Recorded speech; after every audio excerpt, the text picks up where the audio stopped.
This is Twit. I got some problems trying to set up an HTPC. I'm just trying to learn about the equipment and the pitfalls and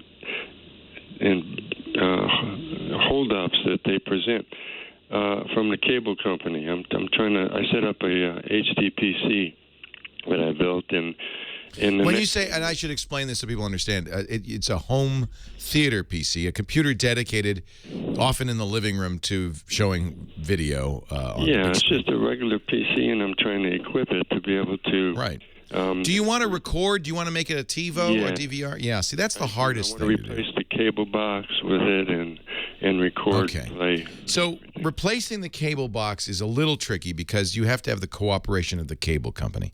The cable company uses the cable box basically to restrict who can watch whatever's on that cable. Otherwise, somebody just go, tap into the cable and watch everything on there. So they scramble the data that's on the cable and require the cable box to unscramble it.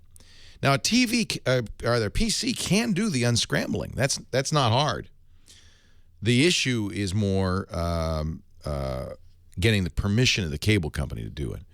And there was a technology created by the Federal Communications Commission in conjunction with the cable companies called Cable Card.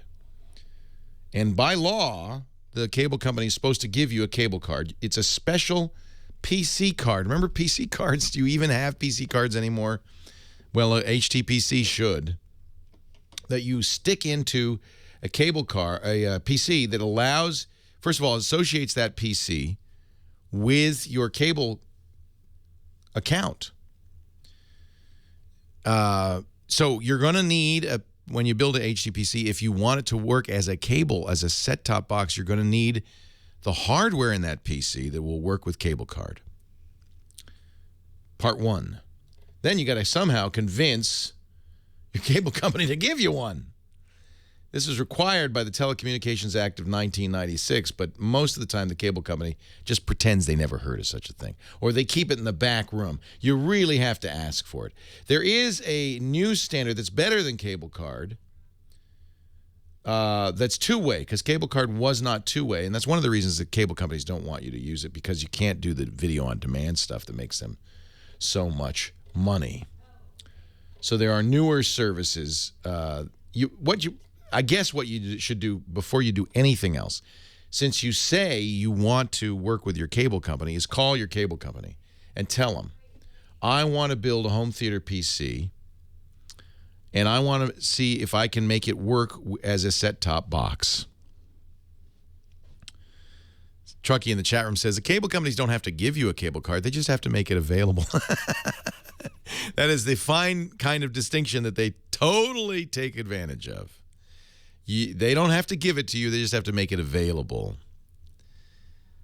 So call your cable company. You're going to have to, really kind of maybe wheedle with them. I find if your cable company has a storefront, Comcast in our area does, often that's the best thing to do.